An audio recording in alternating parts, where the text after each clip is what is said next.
Gente, vamos passar agora então à ortodoxia oriental.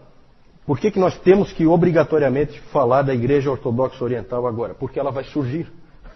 Só por isso. Né? Que ano houve a separação da Igreja, que era uma só até esse período aí? Alguém lembra? Quando foi? Não. Alguém lembra assim de cabeça? Não falamos ainda sobre isso. Mas às vezes as pessoas sabem, né? Porque é o grande cisma entre a Igreja do Ocidente e a Igreja do Oriente. Isso foi no ano 1054, então é no fim aqui do nosso período. Certo? É claro que a coisa vai piorando ao longo do tempo, isso não acontece de repente. Certo? Todas as vezes que nós falamos da Igreja Oriental até agora, nós sempre nos referimos a ela como uma igreja só. Como uma igreja unida, né? À Igreja Católica Romana.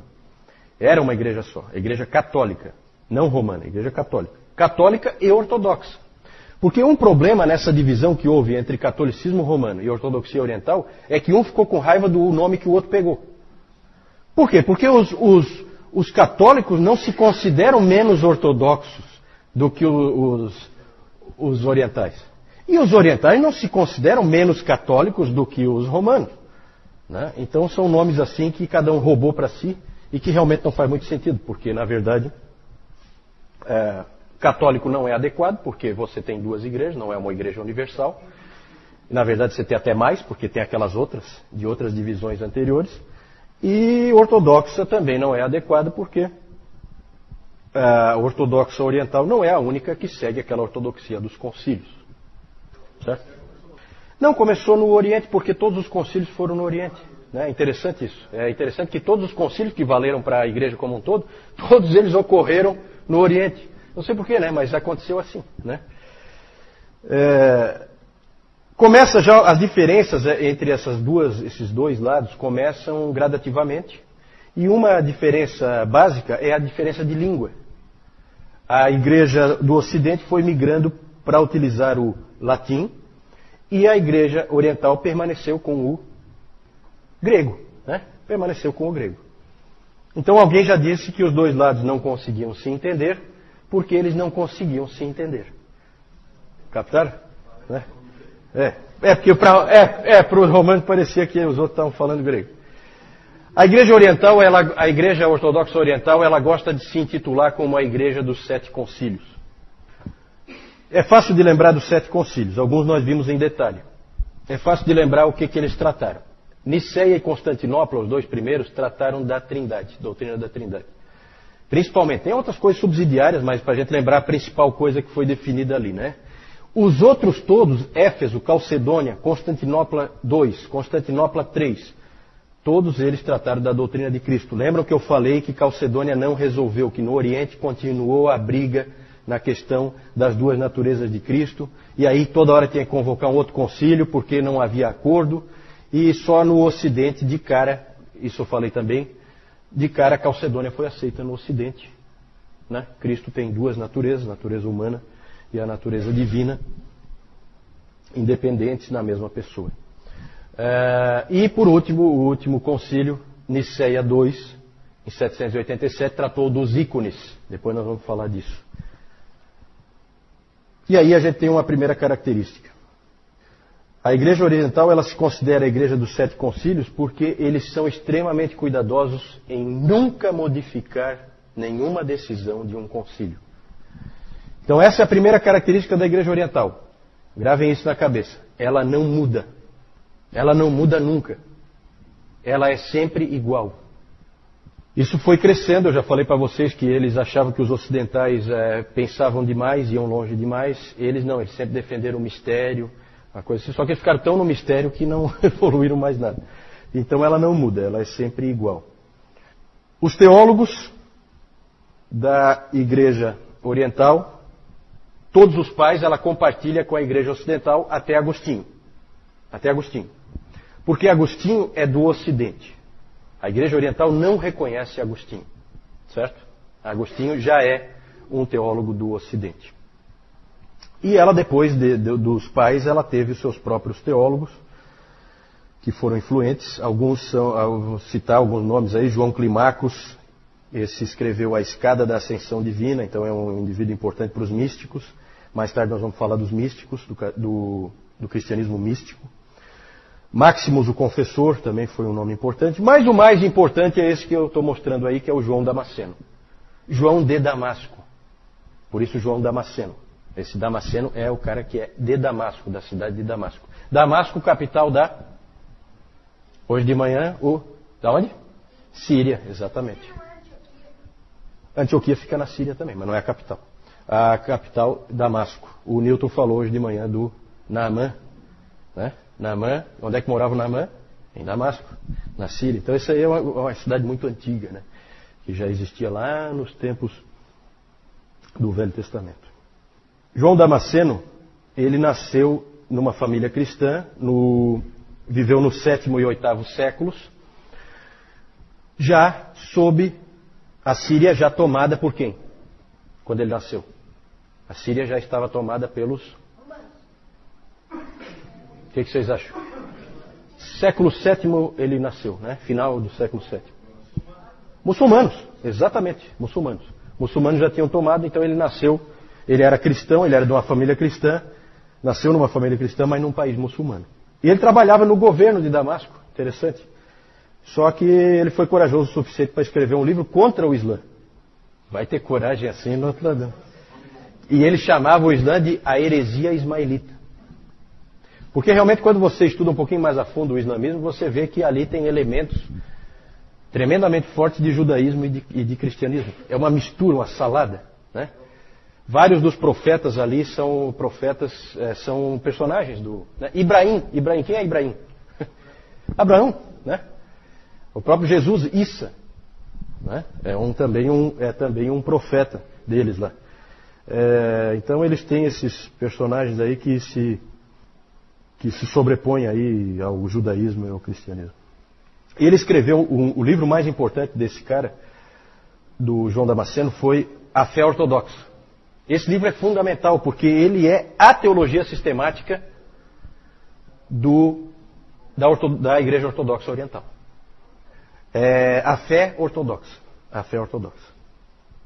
Na verdade, é a única teologia sistemática. Certo? Ele também escrevia hinos, esse João Damasceno.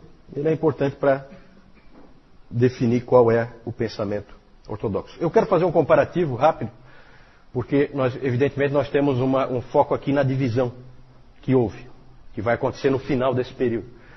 E aí eu quero mostrar para vocês as ênfases, porque ali também há um ponto de discórdia, as ênfases de cada igreja. No Ocidente, a ênfase sempre foi e é até hoje, e nisso aí nós não temos muita distância do catolicismo romano. Nós como protestantes, mostramos que somos sim ocidentais, porque as ênfases nossas são exatamente as mesmas do catolicismo romano. Pecado, graça, justificação e salvação. Só que a gente, evidentemente, trata isso tudo de uma maneira diferente, né? Muito mais bíblica, muito mais atrelada à palavra de Deus, do que o catolicismo romano. Mas a ênfase oriental é completamente diferente. Os orientais, eles enfatizam outras coisas. O apofaticismo, vou falar daqui a pouco, a tradição, a teoses, também vou falar em detalhe, e os ícones. Nos 7 concílios nós vimos ali que o último concílio teve como tema os ícones, certo? Nós vamos tratar isso com um pouquinho de detalhe daqui a pouquinho. Apofaticismo. Apofaticismo é a teologia negativa. Lembra que eu falei já do Dionísio, o pseudo-areopagita? Ele trabalhava essa teologia negativa.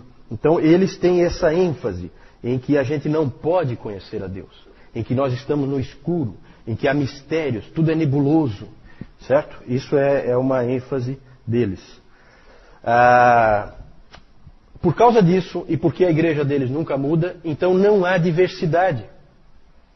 E o Ocidente, vocês eu acho que conseguiram perceber, só pelo que eu mostrei ali do Radberto e do Ratramno, tendo uma controvérsia dentro do mesmo monastério. Uma controvérsia séria que a igreja vai ter que resolver. E o Gottschalk, por exemplo, vindo trazer Agostinho de volta, e a igreja dando... Né? Então há uma diversidade gigantesca na igreja ocidental. Sempre há teologias lutando. Né? E na oriental não, porque tudo é nebuloso, nós não podemos saber, certo? E aí então tudo fica como sempre foi. É bem diferente. Então, teologia negativa.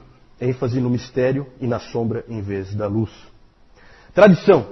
O Ocidente também valorizou a tradição. Só que, como eu acabei de falar, no Ocidente fica essa coisa. Toda hora aparece alguém que questiona a tradição. E diz, não, isso não é assim. Isso deveria ser assado. E vai aparecendo esse tipo de conflito. No Oriente, jamais. A tradição no Oriente é diferente. Para eles, a tradição nada mais é do que a voz do Espírito. E eles dizem que em cada um daqueles 7 concílios repetiu-se o Pentecostes. Por mais que houvesse problemas ali, dificuldades, por fim o Espírito Santo tomou conta daqueles homens e o que eles decidiram é a palavra do Espírito Santo. Então vejam que é uma ênfase completamente diferente que nós não temos aqui no Ocidente. Nem o catolicismo romano, nem o protestantismo. Certo? A tradição deles é diferente e está em pé de igualdade com as Escrituras. Claro que se é uma repetição do Pentecostes e é o Espírito Santo falando, evidentemente que o Espírito Santo escrevendo ou falando agora no concílio, dá no mesmo. Sendo ele, a autoridade é dele. Certo? Então é assim que eles veem. Alterar uma decisão dos concílios, então, seria como alterar as Escrituras para nós. E por isso eles não alteram. Entenderam? É fácil de entender, né? Se a gente estuda um pouquinho e a gente simplifica, assim como eu estou simplificando aqui, a gente começa a entender um pouco o porquê de cada coisa. Uma coisa está ligada na outra. Certo? Mas vejam que é completamente diferente. Né? Já dá para ver que mais cedo ou mais tarde ia dividir, ou já estava dividido. Essa que é a verdade, já estava dividido. Não formalmente, mas estava dividido, porque pensam totalmente diferente. A revelação não é somente pelas Escrituras e muito menos através do Papa. Eles não têm Papa. A revelação é por meio da Igreja. Eles sempre pensaram assim. É a Igreja. Teoses. O que é a teoses? Teoses é o meio de salvação para a ortodoxia oriental. Eles são salvos pela teoses. O que é a teose? O que quer dizer isso? Significa uma palavra que significa deificação. Deificação. Atanásio disse o seguinte. Atanásio é fundamental para a ortodoxia oriental, tá? Atanásio disse o seguinte: Deus se fez homem para que o homem pudesse tornar-se Deus. Para eles isso é muito importante. Você vai aos poucos sendo transformado à imagem e semelhança de Deus. E nós temos um texto bíblico que mais ou menos puxa nessa direção, né? Qual é? Alguém lembra? Um texto bíblico que puxa nessa direção, de que o homem vai se transformando ou é transformado em Deus, como Atanásio colocou aqui. Deus se fez homem para que o homem pudesse tornar-se Deus. Não, é aquele do 2 Pedro 1,4. Né? Alguém abre aí para nós, 2 Pedro 1,4? Participantes da natureza divina. Lembra desse? Esse pedacinho, acho que a maioria lembra. Esse aí, eu achava que todo mundo conhecia, mas o Newton, não sei, vou ter que consultar o Newton para ver se todo mundo conhece. Não, só um minutinho, sei, para pegar, né? Alguém achou aí? Denise, achou? Pelas quais nos têm sido doadas as suas preciosas e muito grandes promessas, para que por elas vos torneis coparticipantes da natureza divina, livrando-vos da corrupção das paixões que há no mundo. Os torneis coparticipantes da natureza divina. Para eles essa é a salvação, é você se tornar coparticipante da natureza divina. Para o Ocidente isso aí soa estranho. O Ocidente não gosta muito dessa linguagem. Existem, claro, ideias parecidas, nós temos conceitos parecidos com esse, mas para nós soa um pouquinho herege essa maneira de falar. Né? Na verdade, eles têm um entendimento claro disso aí, mas para o ocidental soa estranho, soa como uma heresia.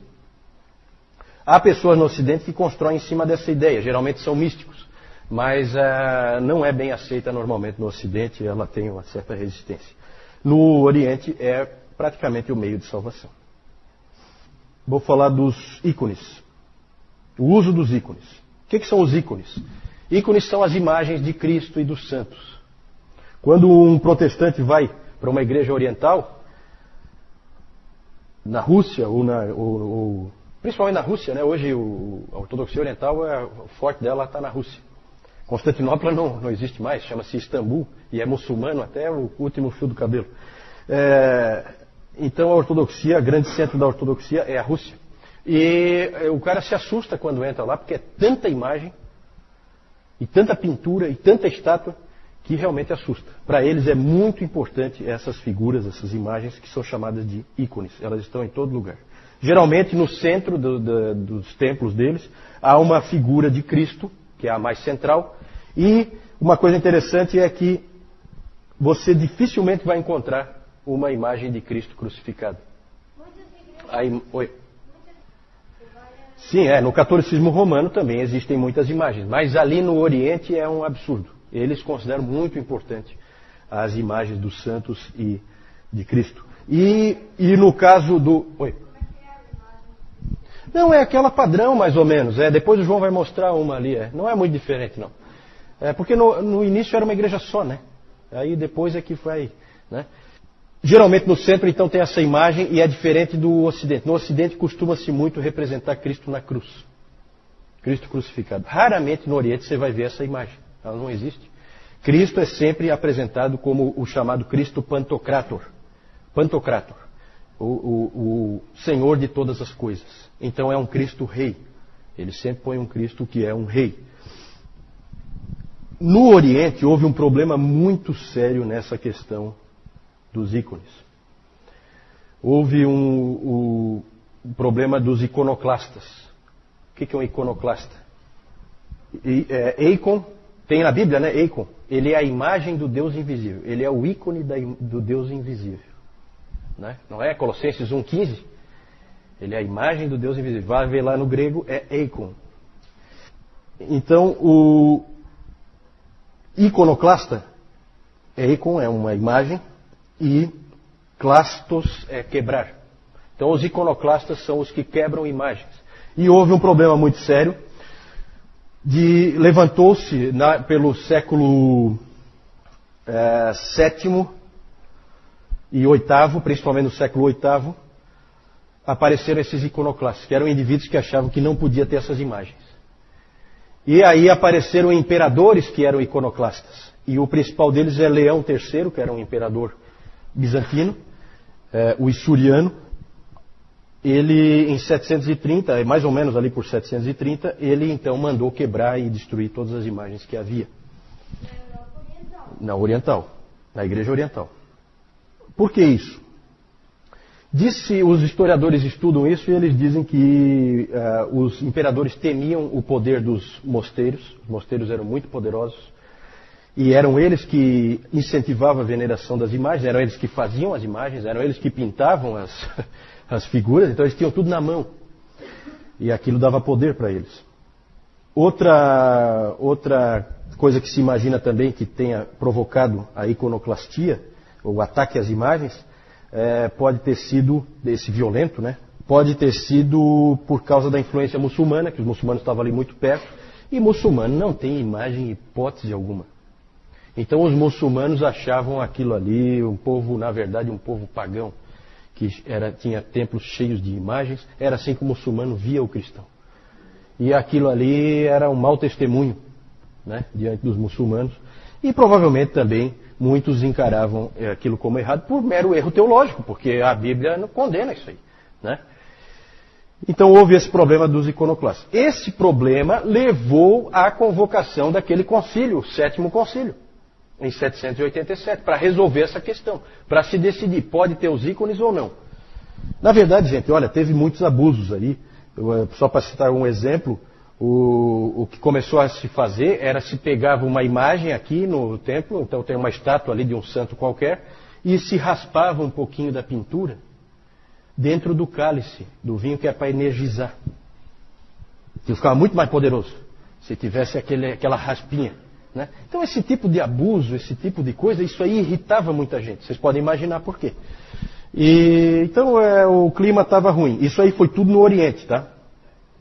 Nós tivemos no Ocidente também indivíduos que tentaram acabar com as imagens. O próprio Carlos Magno, ele procurou diminuir a influência das imagens. Ele achava que aquilo ali era uma coisa que não estava bom. Mas é difícil, eles tiveram dificuldade. Depois os protestantes tentaram, né? o Lutero, Lutero nem tanto, Lutero mais ou menos, Lutero uma boa parcela, mas se você vai numa igreja luterana, eles toleram melhor algumas imagens, principalmente da cruz e tal, né? O segundo concílio de Nicéia, então, como nós vimos, ele definiu a validade do uso dos ícones, como válidos, como bons. Ele colocou eles... Aí é aquela coisa, as coisas sempre pioram quando tem uma ação muito forte, ocorre uma reação muito forte. E aí eles colocaram os ícones em pé de igualdade com a palavra escrita. Certo? A palavra escrita é a revelação em palavras e a palavra nos ícones, a revelação nos ícones é a revelação em cores. Era assim que eles viam. E aí eles usaram de todo tipo de artimanha e estratégia, como é comum usar sofismas e esse tipo de coisa em teologia. Eles usaram argumentos contra os iconoclastas, dizendo que Jesus Cristo se fez homem e, portanto, é legítimo representá-lo na forma humana, e quem não o representa na forma humana pode ser acusado de docetismo. Docetismo era aquela heresia em que se dizia que Jesus não era verdadeiramente humano. Certo? Então é uma estratégia, né? E o próprio João Damasceno foi importante para a defesa dos ícones. E os ícones ganharam uma importância muito grande. Quase que eles desaparecem, mas não desapareceram, acabaram ganhando força. Porque muitas vezes quando você persegue, você dá força. E foi exatamente o que aconteceu nessa questão dos ícones. São muito importantes na Igreja Oriental. E é claro que depois os teólogos tiveram que fazer uma ginástica para explicar a diferença entre adoração e veneração. Né? Os teólogos orientais tiveram o mesmo problema que o catolicismo romano tem. Como é que eu explico isso aí? E aí fazem todo um arrazoado que não convence ninguém, aí usam termos bonitos, adoração absoluta, que é só a Deus, e a adoração relativa, que é aos santos. Então, sabe, começa esse tipo de coisinha assim que não... Na verdade, todo esse posicionamento ignorou a Bíblia e ignorou o ensino dos pais. Os pais sempre associaram os ícones ao paganismo. Certo? Então é aquela coisa. A tradição, mas na hora de pôr em prática não põe. Né? É interessante essa observação. Na Escritura o Espírito Santo mandou não fazer, e daí no concílio de Nicéia 2 ele mandou fazer. Interessante. Vamos falar do problema, os ícones já falei, vamos falar do problema do grande cisma. Na verdade já havia aquela diferença de ênfases, que me parece que é bem forte, e aí começam assim os pequenos problemas. Um problema que sempre houve, desde Nicéia e Constantinopla, os dois primeiros concílios, foi a questão da primazia. Porque em Nicéia e em Constantinopla foi definido o seguinte, que a Igreja de Roma é a igreja mais importante, mas que Constantinopla é a nova Roma, porque o imperador foi para lá. Na verdade, vocês veem que no início todo o pensamento deles é que a importância da igreja tem a ver com a sede do império. Né? Aí depois vem o Leão I, espertalhão, e vem com essa história do Pedro, de não sei o que, Mateus 16, que é bíblico, não sei o que e tal, e se aproveita e acaba jogando lá. Por quê? Porque a sede do império não é mais ali. Agora nós temos que mudar o enredo. Certo? Senão Constantinopla passa a ser a nova igreja principal. E o que se dizia lá em Nicéia no primeiro concílio de Constantinopla, o que eles definiram lá foi que Constantinopla é a nova Roma, portanto tem igualdade com Roma. Roma não gostou nem um pouquinho. Achou essa interpretação totalmente errada. E aí começa o conflito da primazia. Né? Quem, afinal de contas, é o maior? Os concílios sempre diziam, não, pode ser uma questão de honra. Roma pode ter mais honra. Vamos dizer assim, é o mais honrado entre iguais, mas são iguais. Então esse foi um ponto que pegou, já houve um certo desentendimento nesse ponto aí. A gota d'água foi a controvérsia filioque. O que quer dizer filioque? Filioque significa do filho. Filioque, em latim, tá? A controvérsia filioque aconteceu porque o Papa Benedito VIII, ou Bento VIII, né? Agora tem que falar Bento, né? Eu sempre achava que era Benedito, mas aí assumiu esse aí. E na verdade é assim, Benedito é em italiano, né? E Bento é que nem Giovanni e João, é o mesmo nome, né? É o mesmo nome, só que em línguas diferentes. Então, o Papa Bento VIII, o de agora é o dobro melhor do que aquele lá, né? Mais ou menos. O Bento VIII, ele pegou e alterou o credo niceno, dizendo que o Espírito Santo procede do Pai e do Filho, filioque. O Espírito Santo procede do Pai e do Filho, filioque. O Papa pegou e alterou o credo niceno, que foi produzido aonde? Em Niceia e em... A parte do... O que foi feito depois, eu até comentei isso, que o credo niceno, na verdade, foi fechado no segundo concílio em Constantinopla. A versão que nós conhecemos hoje é a versão de Constantinopla. Aí, pensem no que a gente já aprendeu hoje. O que vocês acham que a Igreja Oriental vai pensar de um Papa que foi lá e alterou o que o Espírito Santo tinha dito nos dois concílios? Aí complicou. Por isso que a coisa ficou séria.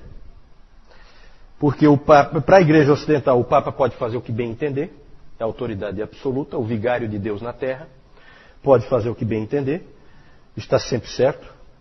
E para a Igreja Oriental, isso aí é uma piada. Então, ali houve uma controvérsia muito grande e o número de tratados escritos sobre esse assunto é gigantesco, dos dois lados. Então, são coisas assim que viram controvérsias gigantescas. Isso aí, evidentemente, também ajudou a separar. E vocês vejam que nessa controvérsia acabou assim aparecendo a diferença de entendimento dos dois lados. Acabou aflorando. Vocês mesmo concluíram aí que o Papa tinha feito uma coisa absurda para o Oriente. Certo? Por fim, depois de tudo isso que nós vimos, já deu para perceber que ia ser difícil eles permanecerem juntos.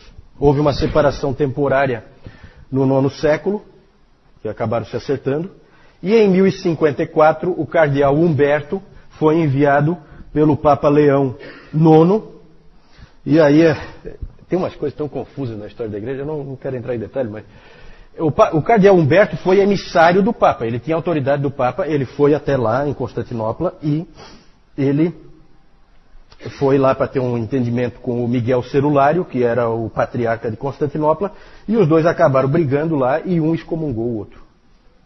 Certo? Aí o cardeal Humberto excomungou o Miguel Cerulário e o Miguel Cerulário excomungou o cardeal Humberto e o Papa. E ali, então, se considera que aquela data é a data em que há a separação. Porque está excomungado, você está fora da igreja, você não tem salvação, você está completamente perdido. O problema é saber quem tem a autoridade para excomungar quem. Então houve uma excomunhão recíproca. Excomungar, a Rebeca perguntou, o que é excomungar? Excomungar, excomunhão é tirar alguém dos benefícios da igreja, é impedir que ele seja beneficiado pelas coisas da igreja. Ele não participa mais da ceia e, portanto, ele está fora da igreja e ele está perdido. Né? Ele está condenado. E aí os dois se excomungaram, então passou a ter duas igrejas.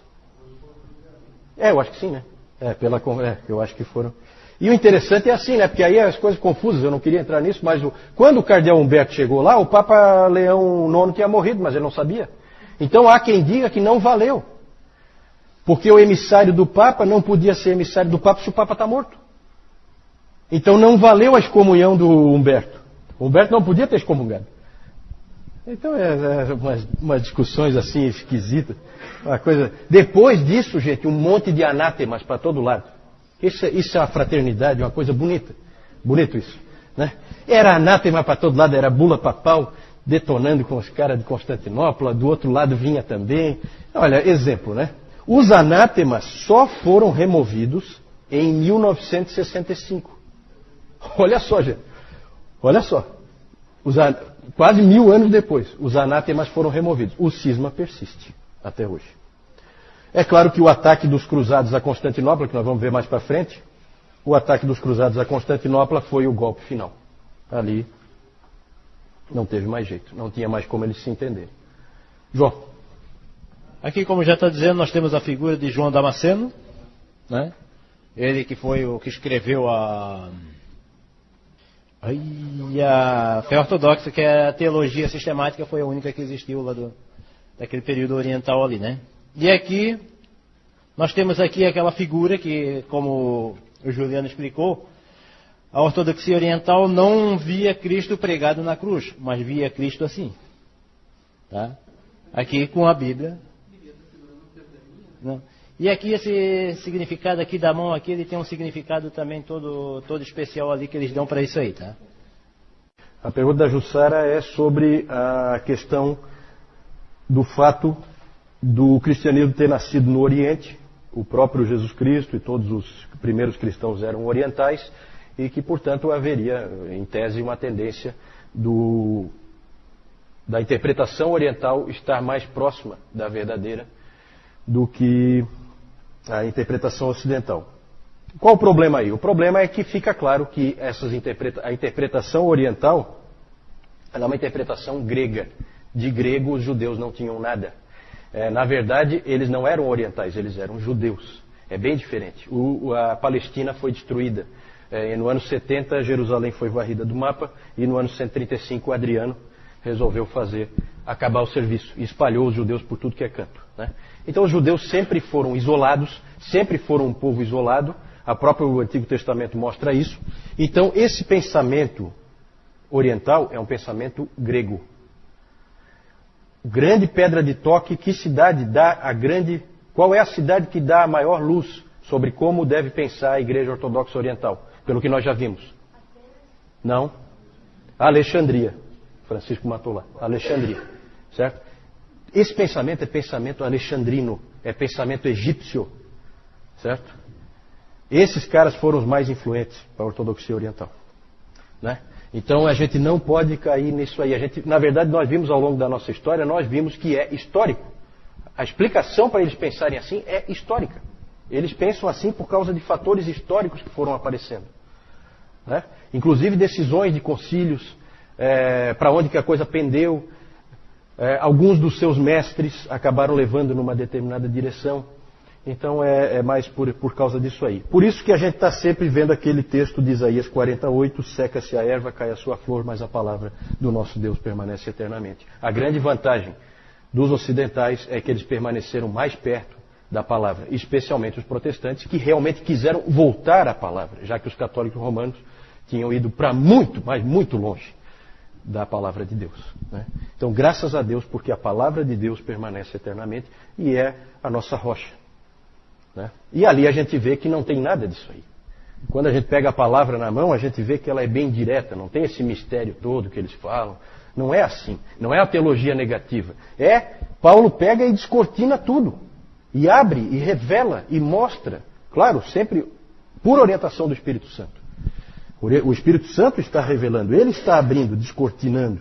Né? Então, na verdade, aí eles estão indo por um caminho perigoso.